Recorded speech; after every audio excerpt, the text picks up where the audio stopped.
My name is Aisha, and for the last 7 years, my life has been about survival. That I moved to Seoul when I was 22, full of dreams about teaching English and seeing the world, but dreams, I learned, are a luxury. The reality was a cramped studio apartment with a bathroom down the hall. The reality was a stack of rejection letters because I did not look like the teachers they wanted on their posters. The reality was this diner, the Seoul Grill, was a 24-hour place that smelled of stale cooking. Oil and burnt coffee. My uniform was a cheap, polyblend teal dress that itched my skin and clung in all the wrong places. My feet would ache by the second hour of my shift, a dull, throbbing pain that traveled up my calves and settled in my lower back. That I worked the overnight shift. That IT paid a little more. And it meant I did not have to see the judgment in the eyes of families who wondered why a black woman was serving them kimchi jjigae. The regulars were a cast of lost souls, truck drivers needing caffeine to stay awake, students who had studied too late and had nowhere else to go, the lonely, the broken, the tired. That I was one of them. That I moved between the vinyl booths, a human vending machine for cheap sustenance, my smile as automatic as breathing. That I did not feel it anymore. The pain was a constant companion. That IT was the pain of missing my mother's cooking. The pain of hearing her voice crack on our weekly phone calls, the pain of watching my savings account dwindle, a safety net with more holes then rope. That I would stand behind the counter, wiping the same spot of formica over and over, listening to the low hum of the fluorescent lights, and feel completely, utterly invisible. Then, at 3:17 a.m. on a Tuesday, the bell above the door chimed. The sound was sharp, cutting through the greasy quiet. That I looked up, order pad in hand, ready for another truck driver.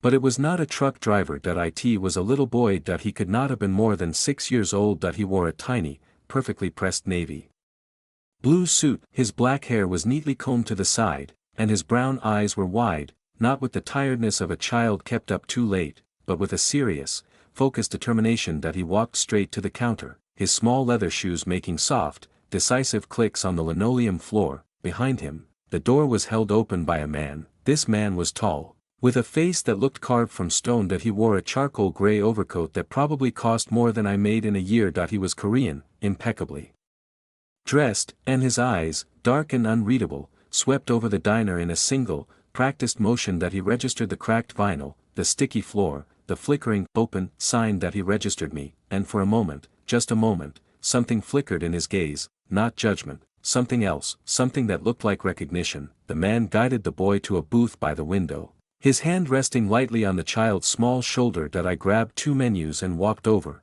my tired feet suddenly feeling heavy. "Good morning," I said, my voice a practiced, hollow script. "What can I get for you?" The man did not look at the menu. "Just milk," he said. His voice was deep, controlled.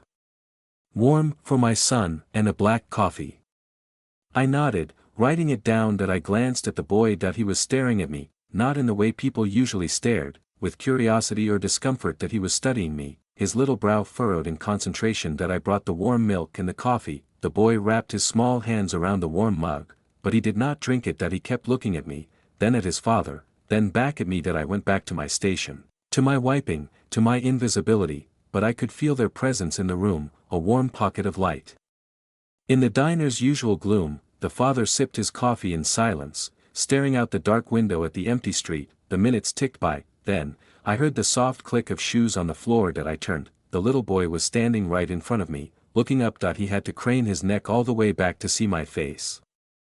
"Excuse me," he said, his voice small but clear. That I put down my rag.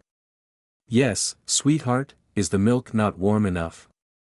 He shook his head. Then, he did something so unexpected, so pure, it stopped my heart for a second. That he reached into the pocket of his tiny suit jacket and pulled something out. That it was a ring. That a small, plastic, strawberry-shaped ring, the kind that comes out of a gumball machine. That he held it up to me, his little hand trembling just slightly.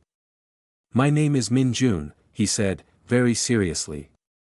"You are so pretty, and you look so sad. When I am sad, my mommy used to give me kisses and it made me feel better, but I do not have my mommy anymore. So I want you to have this ring." He took a deep breath. "Will you marry me, so you will not be sad anymore?"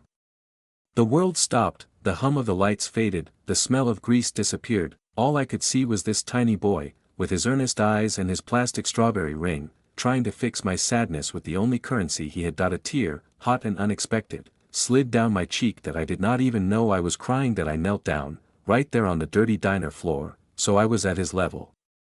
"Oh, Min-jun," I whispered, my voice cracking.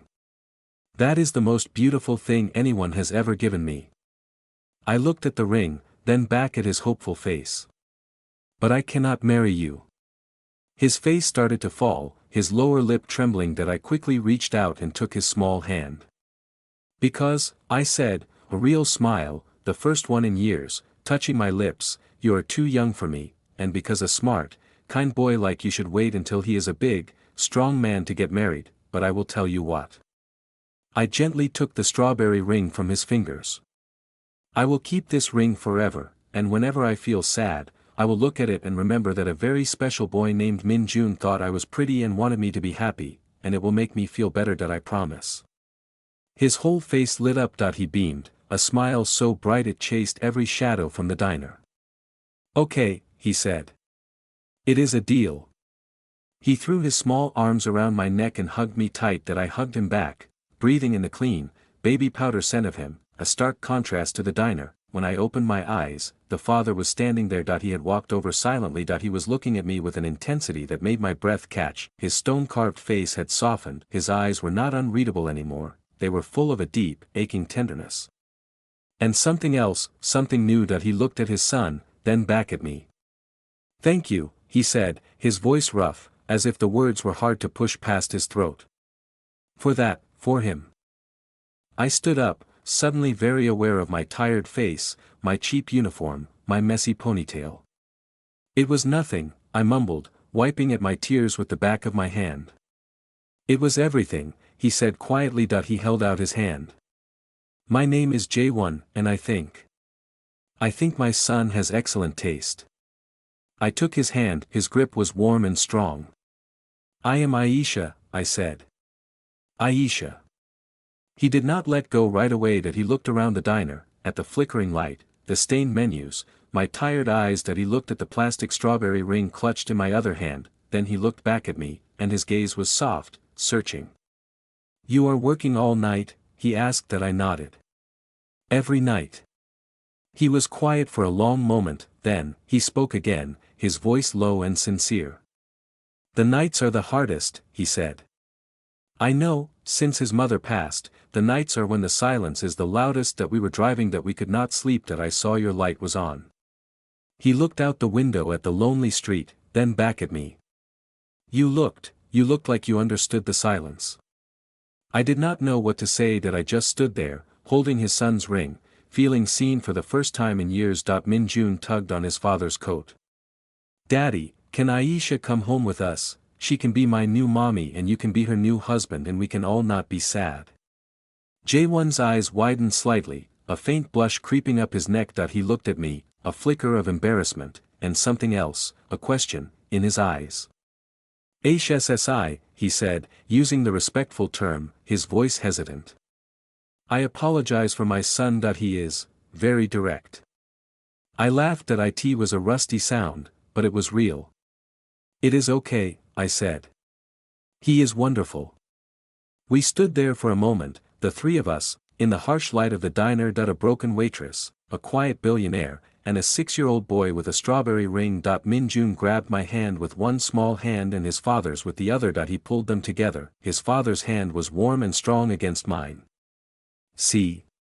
Min-jun said, looking up at us both, his little face triumphant. "Better already." Jae-won did not pull his hand away. He looked down at our joined hands, then into my eyes. "HSSI," he said again, softly. "When does your shift end?" I swallowed hard, my heart pounding a rhythm I had not felt in a long, long time. "At 7, I whispered. He gave a small, slow nod, a hint of a smile playing at the corner of his lips. "7, he repeated. "Min-jun and I have a long night ahead, but maybe, if you are not too tired, maybe we could all have breakfast together when you are finished, somewhere that is not here." The bell above the door chimed as a new customer walked in, but for the first time, I did not hear it. I only heard the beating of my own hopeful heart. "I would like that," I said, my voice filled with a wonder I had forgotten I possessed. Jae-won smiled then, a real smile that transformed his entire face, making him look younger, softer, incredibly handsome that he gently squeezed my hand before letting it go. 7 o'clock, he confirmed. He put a hand on Minjun's shoulder. Come on, little matchmaker, let us let Aisha work that we will see her very soon. Minjun waved at me with excited, flapping fingers. Bye-bye, future almost mommy. I waved back, tears pricking at my eyes again, but these were different. These were not tears of loneliness or exhaustion, they were tears of a strange, sudden, and overwhelming hope. The door clicked shut behind them. I stood there, alone in the quiet diner. The plastic strawberry ring warm in my palm. I looked at the table where they had been sitting. 2 empty cups. A future waiting to be written. I slipped the ring onto my finger. It was small and silly, a child's toy, but to me, in that moment, it shone brighter than any diamond in the world. It was a promise. A promise that even in the loneliest hour of the longest night, light could find you. It could walk in wearing a tiny blue suit, with a question that would change everything, and at 7 o'clock, when the sun was finally starting to think about rising over Seoul, I walked out of the diner. I had taken off my apron. I had let my hair down. And standing by a sleek black car, holding a single, perfect white rose, was Jae-won. Minjun was bouncing in the back seat, his face pressed against the window. Jae-won walked towards me. He stopped right in front of me, close enough that I could smell his clean, sophisticated cologne, a world away from the grease of the diner. He looked at the strawberry ring on my finger, and his smile deepened. He held out the rose. I know we just met, he said quietly. I know this is not how things are usually done, but my son has a gift for seeing what is real, and when I look at you, I do not see a waitress in a diner. I see someone who has worked hard, who has carried pain, and who still knelt on a dirty floor to give a little boy her whole heart. He took a breath. I have more money than I could ever spend, but I have been poor in the things that matter. I have been lonely in rooms full of people. I have been silent in the loudest nights. He reached out and gently took my hand, the one with the plastic ring. And I do not want to be silent anymore. I do not want to be lonely anymore. HSSI, would you let us try? Would you let me show you that the world can be kind, that you do not have to be invisible anymore? Minjun's voice piped up from the car window. Say yes, then we can all be a family and get ice cream every day. I laughed, the sound bright and clear in the early morning air. I looked at the earnest little boy in the car. I looked at the sincere, vulnerable man holding my hand. I looked at the strawberry ring, and I thought of my mother, waking up to a new day in a country far away. I would call her later. I would tell her a story about a long, hard time, and the people with kind hearts who finally, at the perfect moment, decided to share my pain, and in doing so, filled my world with a love so immense, it took my breath away.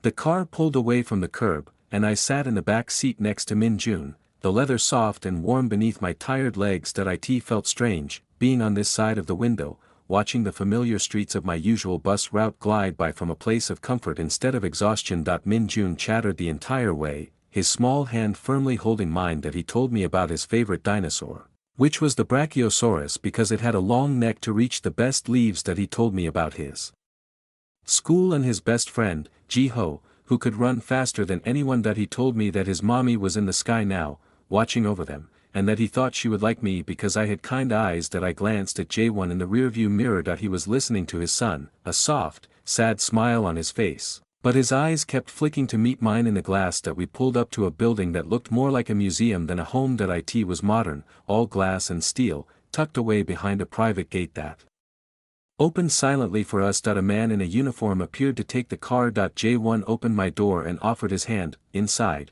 the apartment was vast and quiet, floor-to-ceiling windows showed the city waking up below, the Han River glittering in the distance like a ribbon of gold. It was beautiful. It was immaculate, and it felt like a showroom. Minjun tugged me towards a huge, soft couch.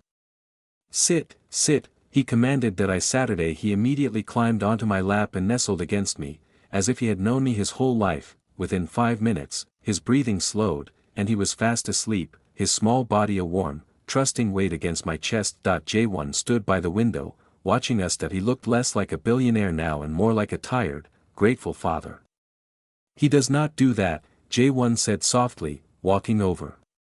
He does not trust easily, not since, he trailed off, sitting down in an armchair across from me. I looked down at the sleeping boy. He is a gift, I said quietly. He is, J1 agreed that he was quiet for a moment, his eyes on his son. He lost his mother 6 months ago due to a car accident that I was driving. My heart clenched that he looked up at me, and in his eyes, I saw the guilt, the bottomless pit of it. The silence in this apartment has been deafening that I did not know how to help him, that I barely knew how to help myself, that I just worked, that I buried myself in numbers and deals, thinking that if I could control something, anything, the pain would not swallow me whole. He leaned forward, resting his elbows on his knees.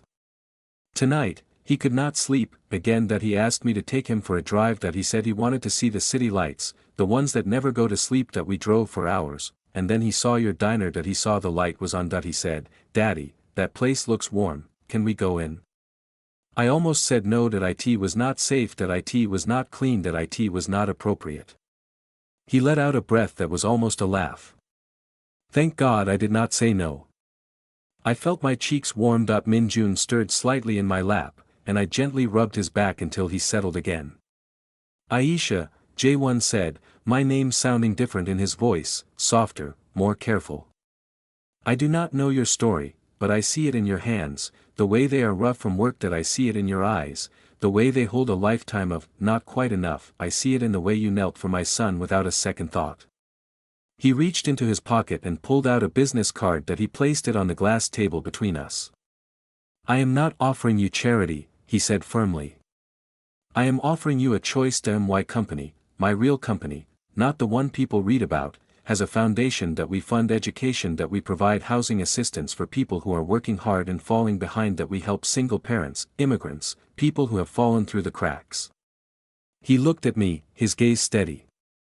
There is a program that it provides a stipend, a place to live, and full tuition for a university degree or a vocational program. No loans. No debt, just a chance. I stared at the card, that I stared at him. Why? I whispered. Because my son loves you, he said simply.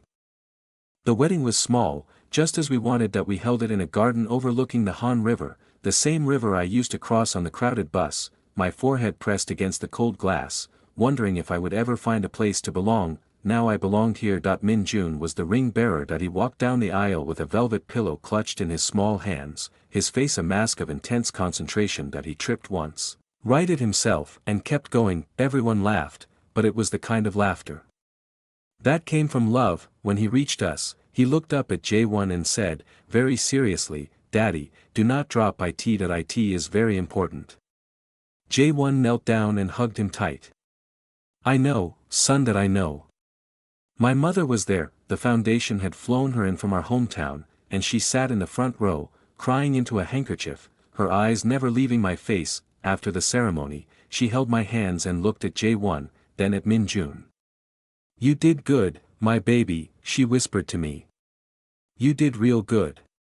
The first year of marriage was not a fairy tale. It was work, real, honest, sometimes difficult work. I was still in nursing school, coming home exhausted, my brain full of medical terms and my feet aching in a whole new way. J1's work did not stop just because he had a new wife. There were late nights, urgent phone calls, trips to other countries that left me alone in that beautiful apartment with nothing but the city lights for company, and then there was the grief that it did not disappear just because we had found each other. Some nights, I would wake up to find J1 gone from our bed. I would find him in Min-jun's room, sitting in the dark, watching his son sleep. Or standing by the window in the living room, staring out at the city, his face a mask of silent sorrow. I learned not to ask him to talk. I learned to just stand beside him, to slip my hand into his, to let him know he was not alone in the darkness. He did the same for me. When the nightmares came, the old ones about the diner, about being invisible, about working until my hands bled and still not having enough, he would hold me. He would whisper stories in my ear, stories about our future, about Min-jun's first day of school, about the dog we still did not have. But Min-jun would not stop asking for. Min-jun started calling me Yama. It happened naturally, without discussion. One day, he came home from school and said, Yama, guess what? I was making dinner, something I had insisted on learning, and I almost dropped the spoon. J1 was standing in the doorway, watching us both, his eyes suspiciously bright. What, my love? I asked, my voice steady even though my heart was soaring. Jiho said his Yama packs the best lunches that I told him my Yama packs the best lunches too, and she is also the prettiest Yama in the whole world. I knelt down and hugged him. You are the best son in the whole world, I whispered into his hair. He hugged me back, tight. I know, he said, and we both laughed. I graduated from nursing school on a warm spring day. Jaewon and Minjun sat in the front row, holding a banner Minjun had made himself. It said, my Yama is a nurse now, in crooked, colorful letters. There were glitter stains on the carpet for weeks afterwards. I did not care. I started working at a children's hospital in Seoul. It felt right. It felt like coming full circle. I worked with sick children, the ones who were scared and in pain, the ones whose parents sat by their beds with the same exhausted, desperate look I had seen on Jaewon's face that first night in the diner. I knew that look. I had lived that look, and I used it. I used every hard-earned lesson from my years of struggle to connect with those families, to offer not just medical care, but understanding. One evening, I came home from a particularly hard shift. A little girl had not made it. Her parents had held her hand until the very end, and I had held theirs. I walked into the apartment, dropped my bag, and stood in the middle of the living room, unable to move. Jaewon found me there. He did not ask questions. He just wrapped his arms around me and held me. Minjun came running in, saw my face, and slowed down. He walked over quietly and wrapped his small arms around my legs. We love you, Iyama, he said softly. It is okay to be sad.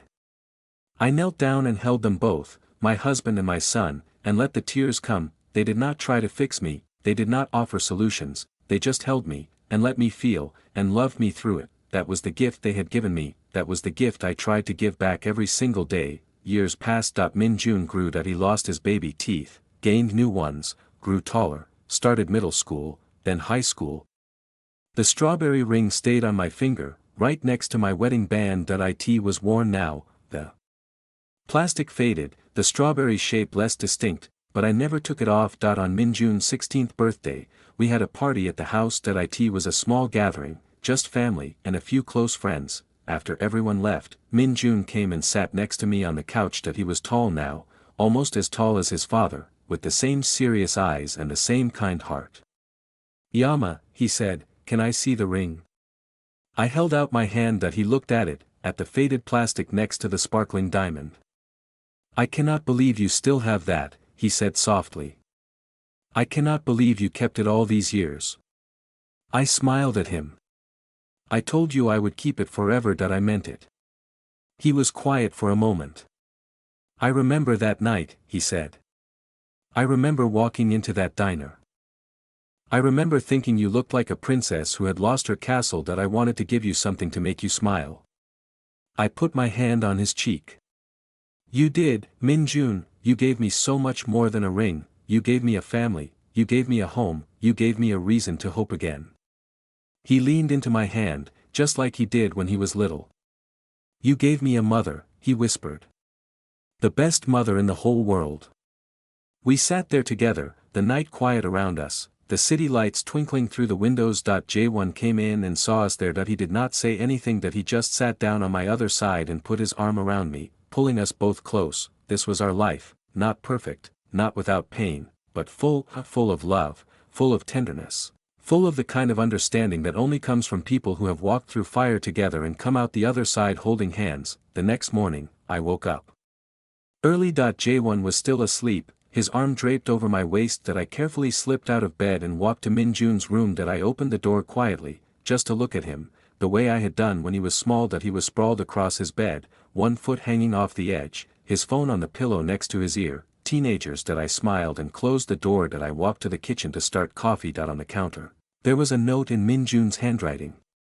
Iyama, thank you for being you, love, your favorite son. I laughed. He was my only son, but he was right. He was my favorite, and I was his mother, not by blood. By something so much stronger. By choice. By love. By a plastic strawberry ring and a question asked in a lonely diner on a night when three broken people found each other and decided to become whole. I put the note on the refrigerator, right next to his kindergarten drawing of our family. The one with the spotted dog we never got. Maybe we should finally get that dog. I thought. I was still smiling when Jaewon came into the kitchen, sleepy and rumpled and beautiful. What are you smiling about? He asked, wrapping his arms around me from behind. Everything, I said. Just everything. He kissed my neck. Good answer. We stood there together, watching the sun rise over Seoul, the same sun that had risen over that diner so many years ago, the same sun that had witnessed the beginning of our unlikely, beautiful story, and in the next room, our son slept on, dreaming his own dreams, carrying forward the love we had built together, brick by brick, day by day, moment by precious moment. The story did not end there, of course. Stories like this never really end, they just keep going, unfolding in new directions. Touching new lives, creating new ripples in the vast ocean of human experience. Min-jun graduated high school with honors. He decided to study medicine. When he told us, I cried. Jae-won cried too, though he tried to hide it. Why medicine? I asked him later, alone in his room. He looked at me with those serious eyes, so like his father's, but softer, kinder. Because of you, Iyama, he said simply. I watched you all those years. I watched you come home tired and sad sometimes, but I never saw you give up. I saw you care for those kids and their families like they were your own. I want to do that too. I want to make people feel the way you made me feel, seen, loved, worth it. I did not have words. I just hugged him, my tall, grown son, and held on tight. On his first day of medical school, Jae-won and I drove him to campus. We stood outside the gates, the three of us, just like we had stood in that park so many years ago. Min-jun hugged his father first, long and hard, then he turned to me. He took my hand and looked at the 2 rings on my finger. I am glad I kept that ring, he said, a small smile on his face. I am glad I gave it to you. I am glad you did too, I whispered. He hugged me then, tight enough to last through all the long days and nights of study ahead. I love you, Iyama, he said into my ear. I love you more than all the stars in the sky. I love you too, Min-jun, I said. More than you will ever know. He pulled back, smiled one last time, and walked through the gates. Jae-won took my hand, and we stood there together, watching our son walk towards his future. He is going to be an amazing doctor, Jae-won said. Just like his mother. I leaned my head against his shoulder. Just like his father's heart, I said. We walked back to the car, hand in hand, the sun warm on our faces. There would be more challenges ahead, there always were, but we would face them together. We would hold each other through the hard times and celebrate together through the good. That was the promise we had made, not just on our wedding day, but on that very first night, in a greasy diner, when a little boy with a plastic ring had brought 2 lonely souls together and taught them the most important lesson of all: love is not about what you have. It is about what you give. It is not about where you come from. It is about where you choose to go. It is not about blood. It is about heart. And sometimes, the smallest act of kindness, a question asked by a child, a ring made of plastic, can change the entire course of a life. It changed mine. Min-jun became Dr. Min-jun Park on a bright summer morning. We sat in the front row of the graduation ceremony, Jae-won and I, our hands tightly clasped together. My mother sat next to us, flown in once again by the foundation that had started it all, now older and frilier but still crying into her handkerchief. When they called his name and he walked across that stage, I felt my heart might burst right out of my chest. He looked so tall in his cap and gown. So grown. So much like the man I always knew he would become. After the ceremony, we found each other in the crowd. He grabbed me and lifted me off the ground, spinning me around while I laughed and cried at the same time. I did it, Iyama, he shouted. I did it. You did it, I said, holding his face in my hands. You did it, my brilliant, beautiful boy. Jae-won pulled us both into a hug, and for a moment, we were just a family, celebrating together, the way we had celebrated every milestone, big and small, for the past 20 years. That night, we had dinner at home, just the 3 of us. My mother had gone back to her hotel to rest, exhausted by the excitement and the heat. We sat around the same table where we had shared our first breakfast so many years ago, and we talked and laughed until the sun went down and the city lights came on. Min-jun told us about his plans. He wanted to work at the Children's Hospital. My hospital. He wanted to specialize in pediatric oncology, the hardest field, the one that broke your heart and put it back together again on a daily basis. Are you sure? I asked him gently. That is a hard road, Min-jun. A very hard road. He looked at me with those serious eyes. I know, Iyama, but I watched you walk that road my whole life, that I watched you come home exhausted and heartbroken, and I watched you go back the next day and do it all over again. You taught me that the hard roads are the ones worth walking. You taught me that love is not just a feeling, that it is a choice you make every single day. Jae-won reached across the table and took my hand. He gets that from you, he said softly. He gets all of it from you. I shook my head. He gets it from both of us, from his father's strength and his mother's heart, from the love we built together. Min-jun grinned. From a plastic ring in a diner at 3 in the morning. We all laughed, and then, because it was us, because it had always been us, we raised our glasses and toasted to the future. Min-jun started at the hospital the following month. We rode the elevator together every morning, mother and son, nurses and doctors, off to save the world one small patient at a time. The other nurses teased me about having my son as a colleague. They said I must be so proud. That I was so proud it hurt, but I was also terrified that I knew what that job could do to a person that I knew. The weight it placed on your shoulders, the way it followed you home, the way it whispered in your ear at night. One evening, I found him in the hospital chapel. He was sitting in the back row, his head in his hands. I sat down next to him and waited. We lost the little girl from room 304 today, he said finally, his voice rough. The one with the braids, the one who always smiled. We lost her, Iyama. I put my arm around him. I know, I said. I know. We sat there together in the quiet, the way his father and I had sat together through so many hard nights. I do not know how you did it, he whispered. I do not know how you did this for so many years without breaking. I thought about it for a moment. I did break, I said honestly. Many times, but I had your father. I had you. I had people who held me while I broke and helped me put the pieces back together. I turned to look at him. That is the secret, Min-jun. You do not have to be strong alone, you do not have to carry it all by yourself. That is why we have each other, that is why we have love. He leaned his head on my shoulder, just like he did when he was 6 years old. I love you, Iyama, he said. I love you too, my son, forever and always. The years kept moving forward. Jae-won semi-retired, handing over the day-to-day running of his company to a team he trusted, so he could spend more time with us. We traveled together, the three of us, to places I had only ever dreamed of when I was a waitress in that diner. We walked on beaches in Thailand. We watched the northern lights in Iceland. We ate pasta in a tiny restaurant in Rome. And Min-jun tried to order in Italian, and we laughed until we cried when the waiter brought us the wrong thing. My mother passed away peacefully in her sleep when Min-jun was 25. I flew home for the funeral, and Jae-won and Min-jun came with me. We stood together at the grave site, holding hands, and I felt her presence in the warm breeze, in the rustling leaves, in the love surrounding me.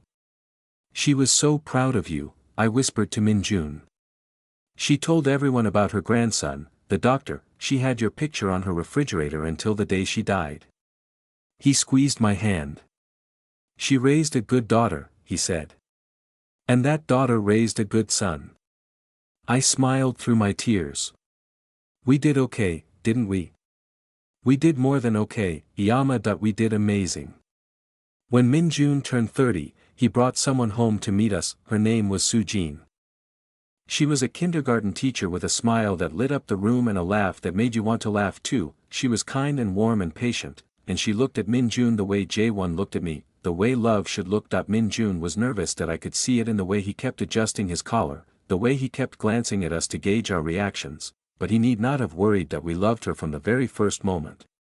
She sat on our couch, holding a cup of tea, and told us about her work with children, her eyes shining with the same passion I had seen in Min-jun's eyes when he talked about his patients. I can see where he gets it from, she said to me, nodding towards Min-jun. His kindness, his patience. He talks about you all the time, Aisha SSI. He says you are the reason he became a doctor. I felt tears prick my eyes. He is the reason I became a mother, I said honestly. He gave me a family when I had given up hope of ever having one. Soo-jin reached over and took my hand. Thank you, she said softly. Thank you for raising the man I love. Jae-won put his arm around me, and we sat there together, watching our son and the woman he loved. and feeling grateful for every single moment that had led us here. They got married the following spring. It was a small wedding, just like ours had been, held in the same garden overlooking the Han River. Min Jun cried when he saw Sujin walking down the aisle. Jaewon cried too. I did not even try to hold back my tears.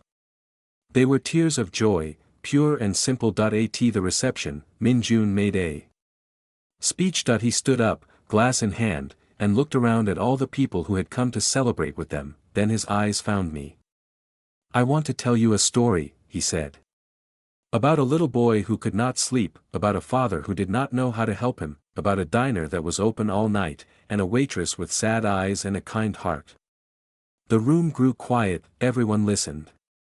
"When I was 6 years old," he continued, "I walked into a diner at 3 in the morning and proposed to a stranger with a plastic strawberry ring. I do not know why I did it. I just knew she looked like she needed someone to love her, and I knew I had love to give."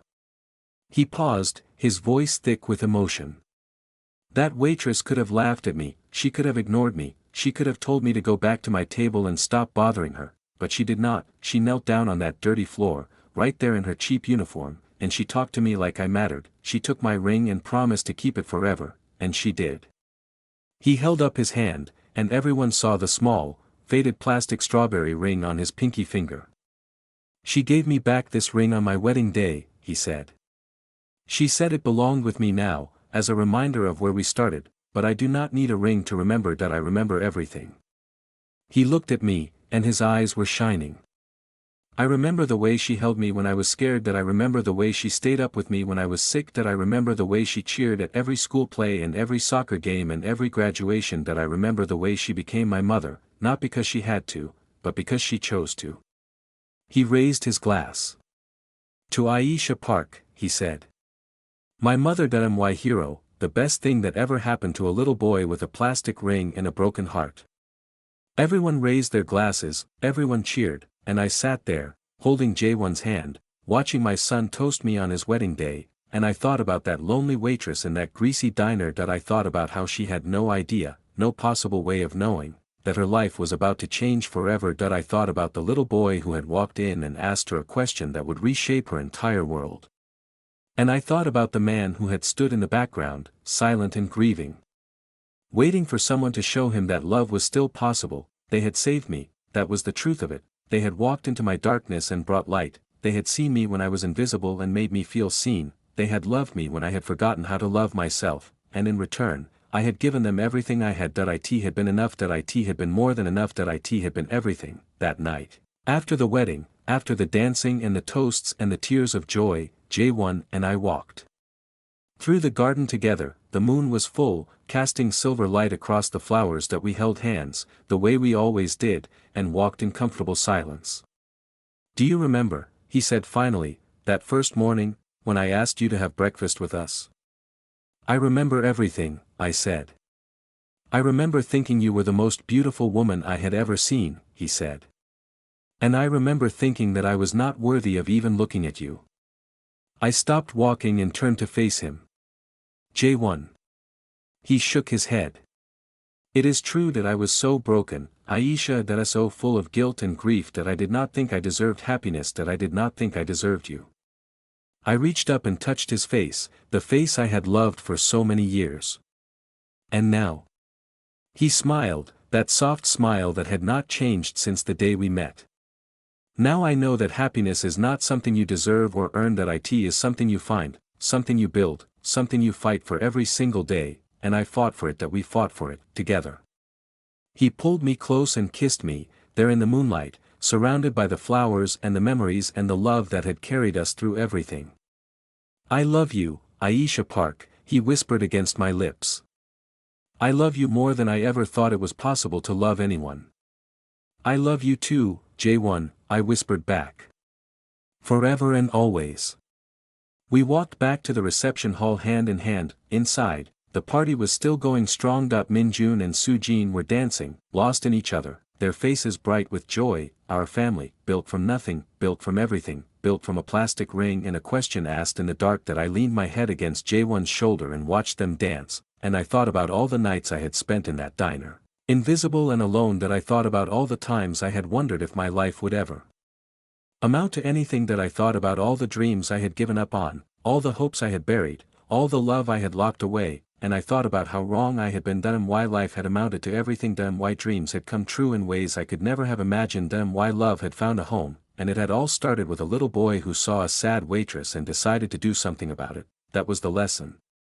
That was the wisdom. You never know who is watching, you never know whose life you might change, you never know what might happen when you choose kindness over indifference, love over fear, hope over despair. So choose kindness, choose love, choose hope, because you never know, you just never know. The music played on, the night wrapped around us like a warm blanket, and I stood there, in the arms of the man I loved, watching our son dance with his new wife, and I felt grateful for every single moment of my beautiful, unexpected, impossible life.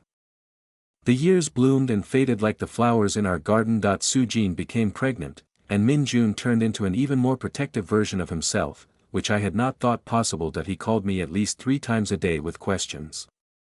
Iyama, is it normal for her to crave pickles at 3 in the morning? Iyama, she kicked me in her sleep. Is that a sign of something? Iyama, I think I am going to be a terrible father. What if I drop the baby? I laughed every time, and I answered every question with the same patience he had shown me when I was learning to be his mother. Jaewon watched it all with an amused smile. He has no idea what is coming, he said one evening, as we sat on the porch watching the sunset. He is about to discover a whole new level of love, and a whole new level of exhaustion. You sound like you speak from experience, I teased. He pulled me closer. I remember those first months after Min-jun was born. His mother and I, we were so tired we once put the milk in the cupboard and the cereal in the refrigerator that we did not even realize until the next morning. I leaned my head on his shoulder. You were a good father then, you are an even better one now. He kissed my hair.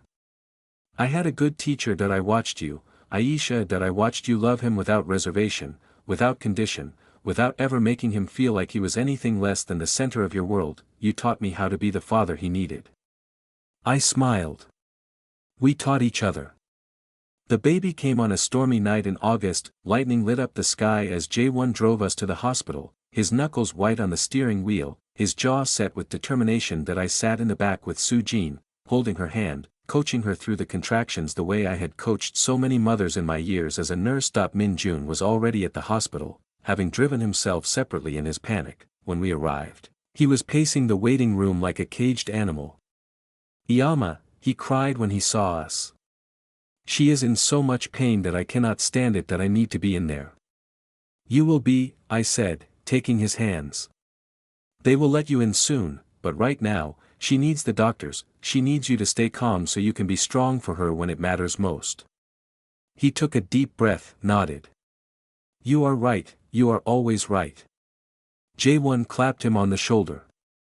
Welcome to fatherhood. It starts with waiting and worrying.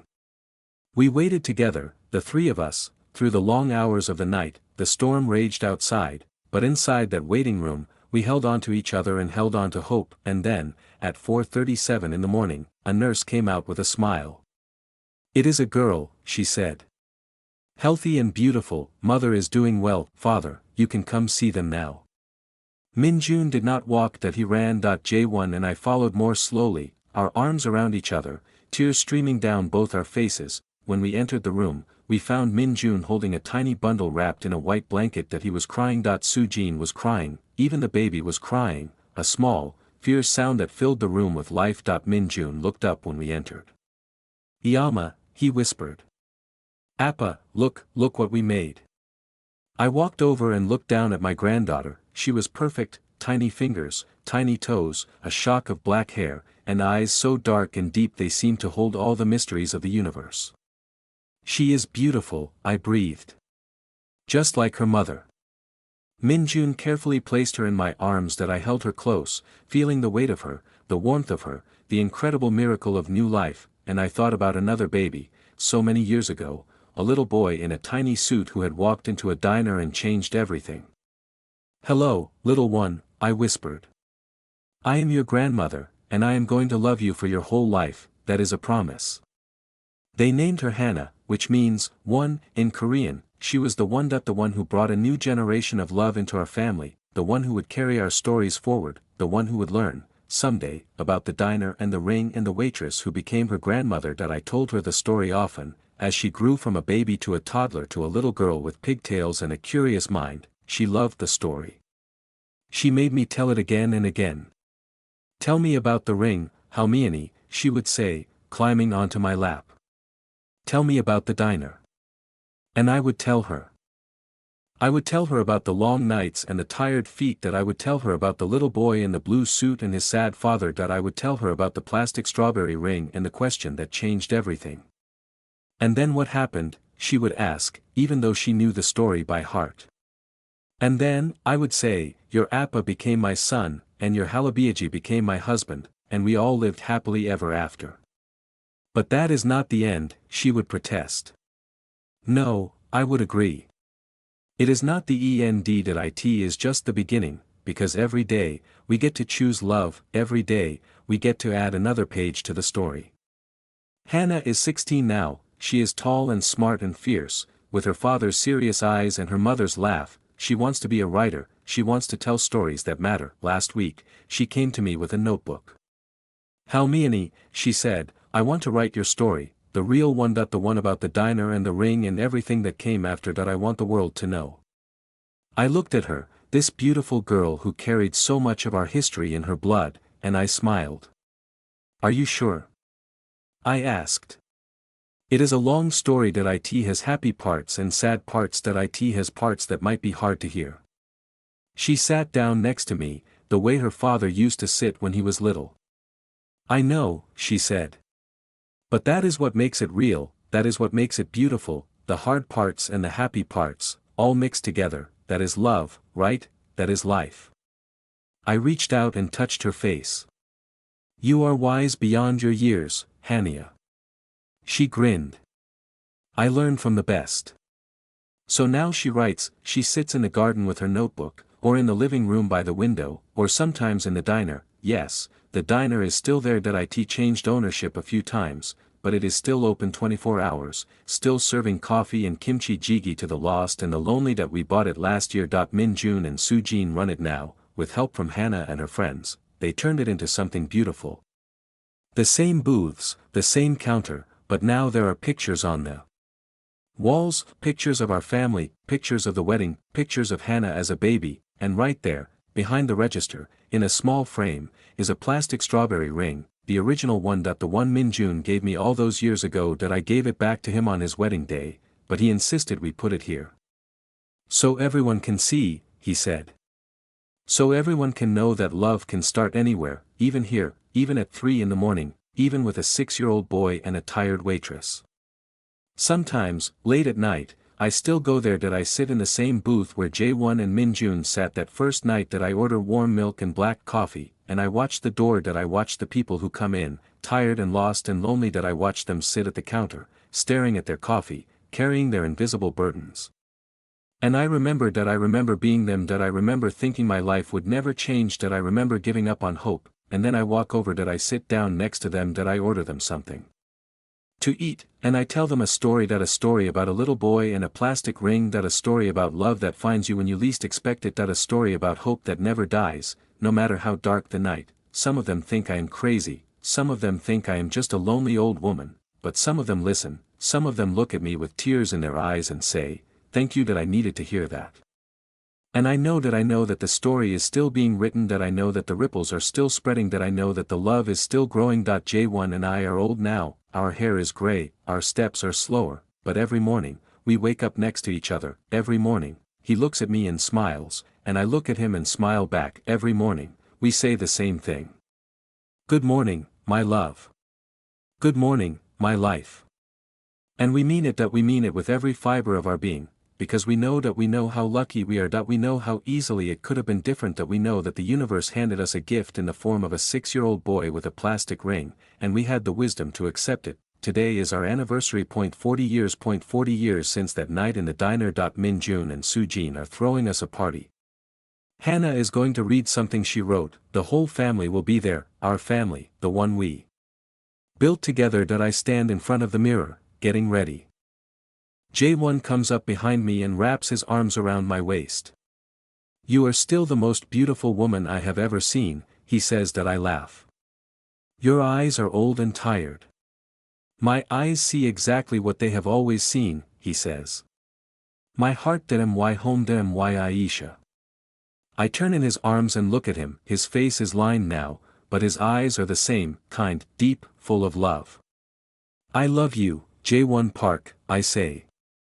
I love you more than all the stars in the sky. He kisses me gently. And I love you more than all the nights we have shared, and all the mornings still to come. We walk to the party together, hand in hand, the garden is full of people. Min-jun sees us and waves. Soo-jin hugs us both, Hannah runs over, her notebook clutched to her chest. Halmiani, Halabiaji, are you ready? I am going to read it now.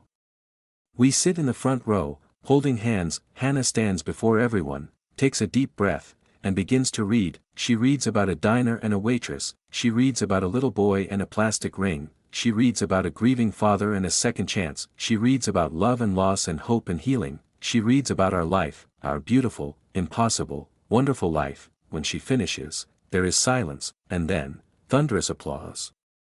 Hannah runs to us and throws her arms around us both. I love you, she whispers. I love you both so much. We love you too, Hania, I say. More than you will ever know.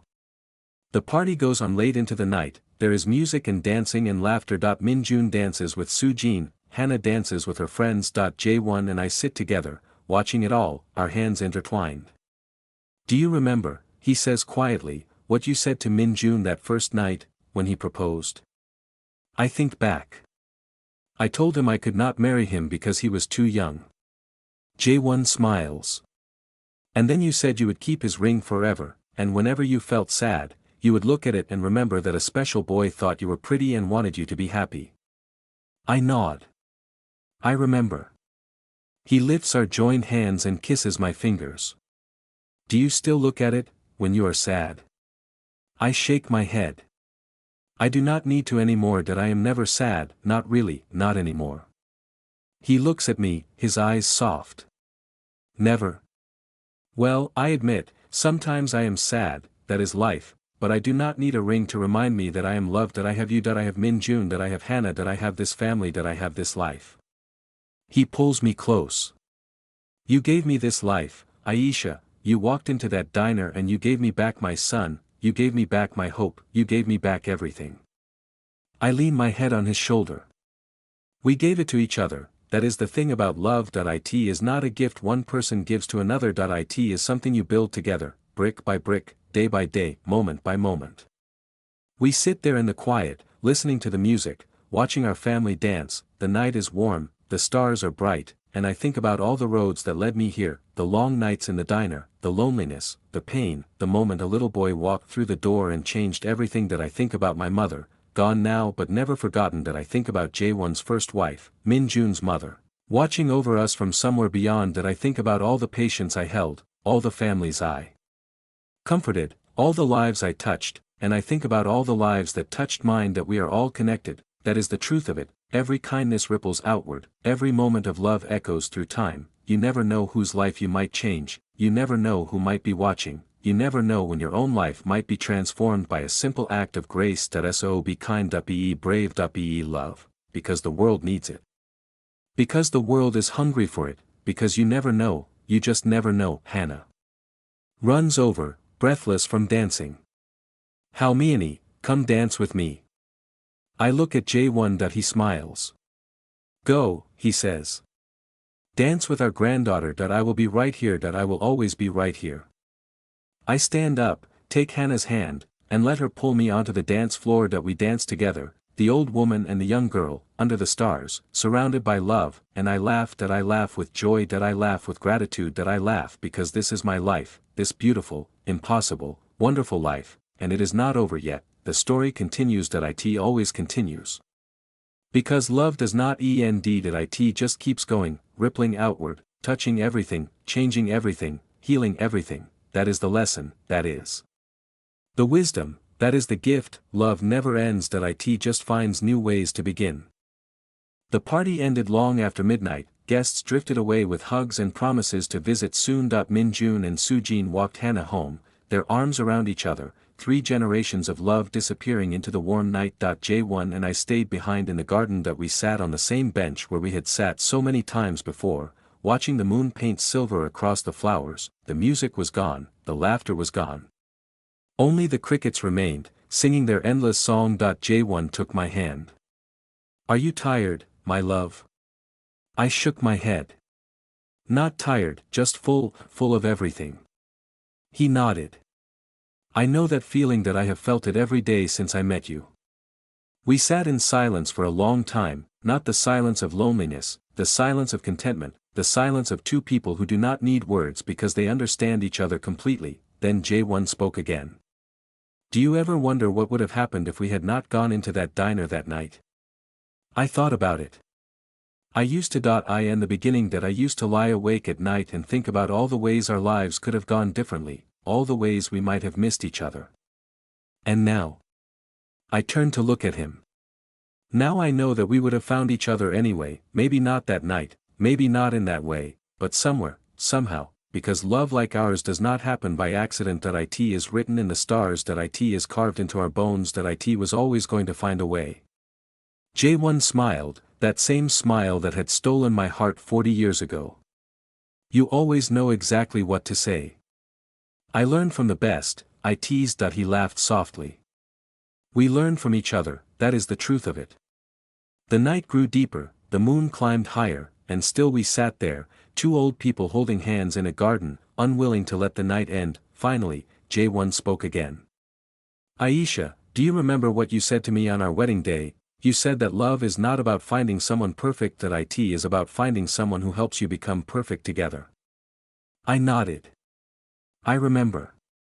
You were right, you have always been right. Before you, I was lost. That I was drowning in grief and guilt. That I did not know how to be a father. That I did not know how to be a man. That I did not know how to be anything except broken." He squeezed my hand.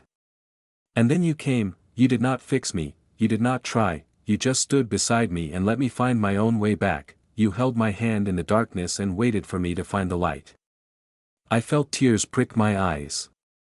"You found the light yourself, J1. That I just reminded you it was there." He shook his head. "You showed me, every day, with every smile, with every kindness, with every moment of patience when I did not deserve it, you showed me what love looks like, you showed me what family means, you showed me how to live again." I leaned my head on his shoulder.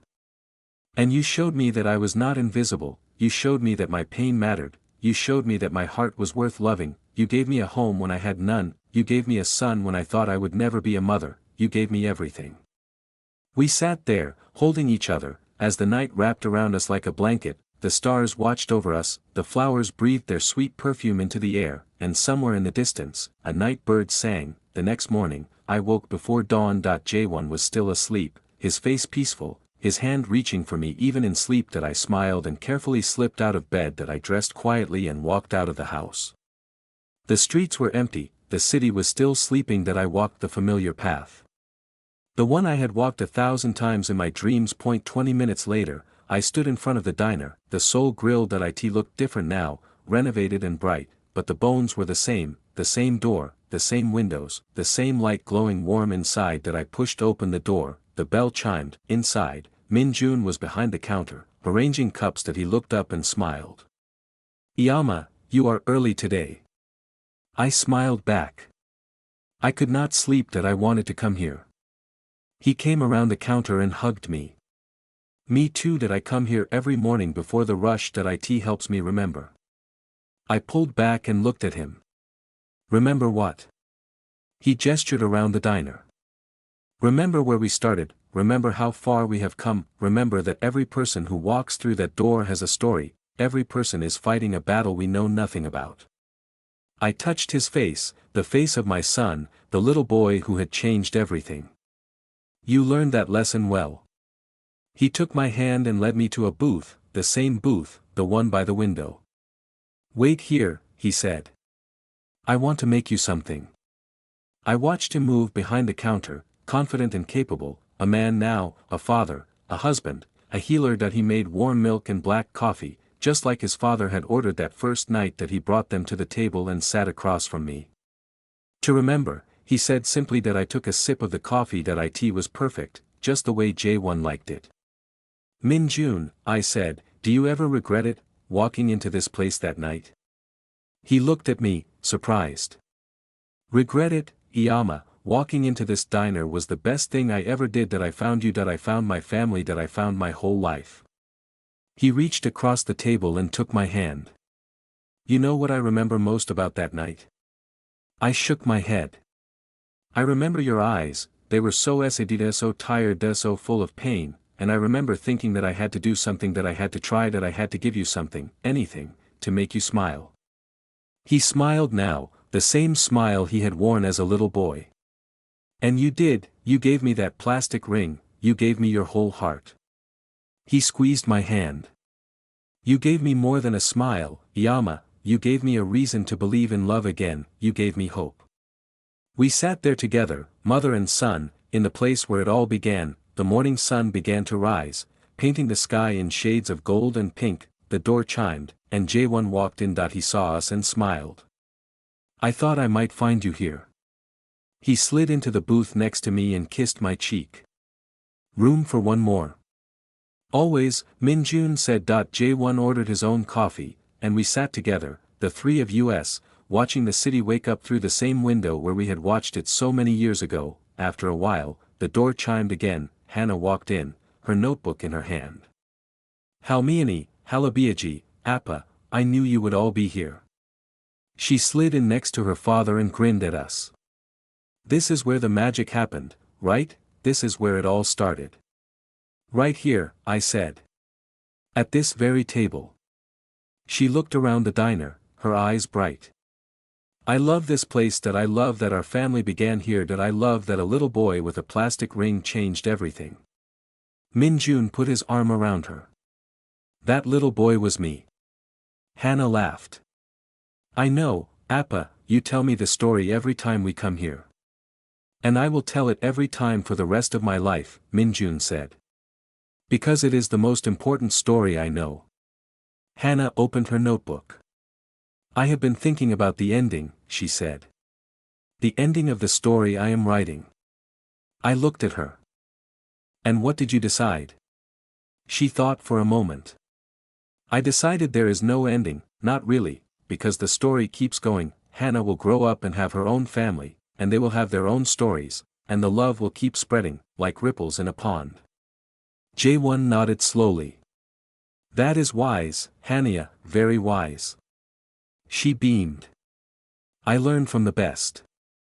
We laughed together, the sound filling the diner, warming it more than any coffee ever could. The door chimed again. A woman walked in. She was young, maybe 30, with tired eyes and a worn coat. She carried a small bag and looked around uncertainly. Min Jun stood up immediately. Welcome, he said warmly. Please, sit anywhere, can I get you something?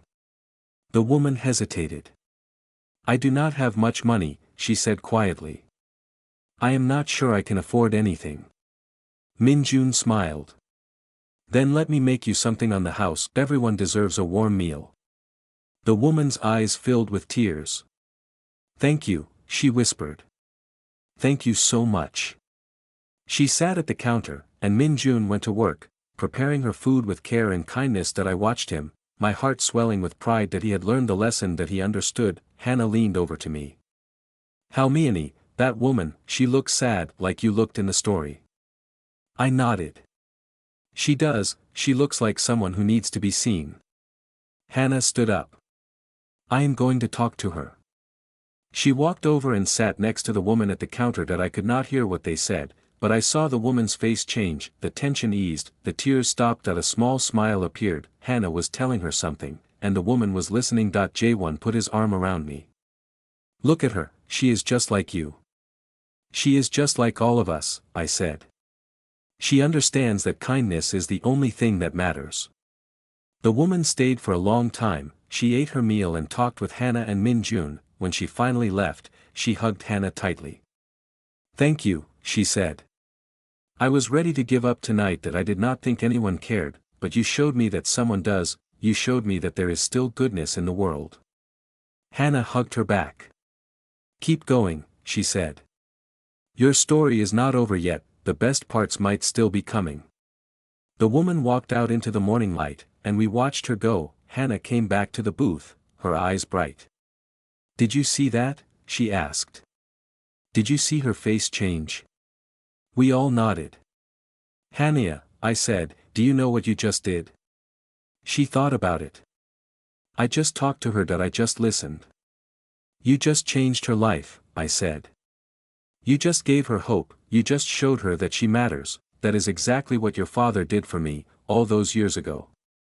Hannah looked at her father, then back at me. "The circle continues," she said softly. The circle continues. I agreed that we stayed in that booth for the rest of the morning. Customers came and went. Min Jun worked the counter. Soo Jin arrived and joined us, the diner filled with the sounds of ordinary life, but for us, it was extraordinary. Every moment, every face, every story. That afternoon, we walked home together, the five of us. Min Jun and Soo Jin. Hannah. J1 and me. We walked through the streets of Seoul, a city that had once felt so cold and foreign to me. Now it was home. These people were home. This love was home. That evening, we sat in the garden again, the same garden where we had celebrated so many milestones. The sun set in a blaze of color, and we watched it together. Hannah leaned against me. "Halmiani, what is the moral of the story?" I thought about it. "Which story?" "Your story, our story, the story of the diner and the ring." I looked at J1. He smiled and nodded, encouraging me to speak. I took a deep breath. "The moral is simple, Hannah. Love is not about perfection. It is about presence. It is not about finding someone who completes you. It is about finding someone who walks beside you while you complete yourself. It is not about grand gestures. It is about small kindnesses. A warm meal. A listening ear. A plastic ring given by a little boy who saw a sad stranger and decided to help." I paused, gathering my thoughts. The moral is that you never know whose life you might change. You never know when your kindness might be the light someone needs in their darkness. You never know what might happen when you choose to see people, really see them, instead of looking away. Hannah nodded slowly. "And the other moral, the one about hard times?" I smiled. "Ah, yes, the hard times. The moral there is that pain is not the end. It is a beginning. It is a doorway. It is a teacher. The hard times teach us who we are. They teach us who loves us. They teach us what matters. And if we let them, they teach us how to love better, deeper, more truly." J1 spoke then. "Your grandmother is right. I was broken when I walked into that diner. I thought my life was over. I thought I would never be happy again, but the hard times opened my heart. They made me ready to receive the love that was waiting for me." Min Jun added, "And I was just a little boy who missed his mother. I did not understand what I was doing when I gave that ring to your grandmother. I just knew she needed love, and I had love to give." Hannah looked around at all of us, her family, her eyes shining. "So the moral is that love is always enough, even when it is small, even when it comes from a child." "Especially when it comes from a child," I said. "Children see clearly, they love freely, they give without counting the cost. That is the purest kind of love, that is the kind of love that changes the world." The sun dipped below the horizon, the stars began to appear, one by one. Hannah snuggled closer to me. "Halmiani, I am going to write the best story ever. I am going to write our story, and at the end, I am going to write this: love is the only thing that matters, love is the only thing that lasts, love is the beginning and the middle and the end, and even then, it does not end. It just keeps going, forever and ever." I kissed the top of her head. "That is perfect, Hannah, that is exactly right." J1 reached across and took my hand. Min Jun put his arm around Soo Jin. We sat there together, 5 people bound by love, watching the night unfold, and I thought about all the nights that had come before, the lonely nights in my studio apartment, the exhausting nights in the diner, the sleepless nights with a grieving husband, the worried nights waiting for Min Jun to come home from school, the joyful nights celebrating every milestone. And now this night, this perfect, ordinary, extraordinary night, surrounded by family, filled with love, complete. The next morning, I woke to find a note on my nightstand. It was from Hannah. "Halmiani, I stayed up late writing that. I wanted you to read the ending I wrote. Tell me if it is right. Love, Hannah." I picked up the pages and began to read. She had written our story, all of it, from the beginning to the present, and at the very end, she had written these words: "And so the waitress who thought she was invisible became the heart of a family, and the little boy who missed his mother became a healer of children, and the grieving father who had lost his way became a man who knew how to love. They did not live happily ever after. They lived truly ever after, they lived fully ever after, they lived with all the pain and all the joy and all the ordinary moments that make a life worth living. They learned that love is not a destination, that it is a journey, that it is not a feeling, that it is a choice, that it is not something you find, that it is something you build, every day, every moment, every breath. They built it together. And it stood, that it stood through storms and sunshine, that it stood through grief and growth, that it stood through everything life threw at them, because love, real love, does not break, that it bends, that it stretches, that it grows, but it does not break. And neither did they chose each other, every single day, they chose love, and that made all the difference. I finished reading and tears streamed down my face, not sad tears, happy tears, grateful tears. That I walked to Hannah's room and found her still asleep, her notebook open beside her. That I kissed her forehead and whispered, "It is perfect, Hannah Dashia, that it is exactly right." She stirred and smiled in her sleep. That I left her there and walked to the kitchen. J1 was making coffee. That he looked up and saw my face. "Good news?" "The best news," I said. "Our granddaughter understands everything." He smiled. "Of course she does, she is your granddaughter." I wrapped my arms around him from behind. "J1. Yes, my love. Thank you for walking into that diner, thank you for giving me a chance, thank you for this life." He turned in my arms and held me close. "Thank you for being there when we needed you most, thank you for loving my son, thank you for staying."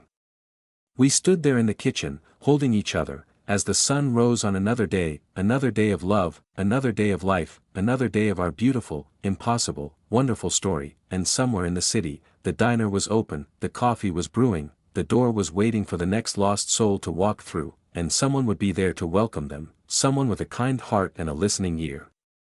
Someone who understood that every person has a story, every person deserves to be seen, every person matters, because that is the lesson, that is the wisdom, that is the gift, that we are all connected, that we are all worthy, that we are all capable of love beyond measure, that we just have to choose it, every single day. And that is exactly what we did, what we still do, what we will always do, until the very end, and beyond, because love does not end, that it just keeps going, forever and ever. Amen. Thank you for listening to this heartfelt story. If it moved you, share it, comment below, and let someone know you are never alone.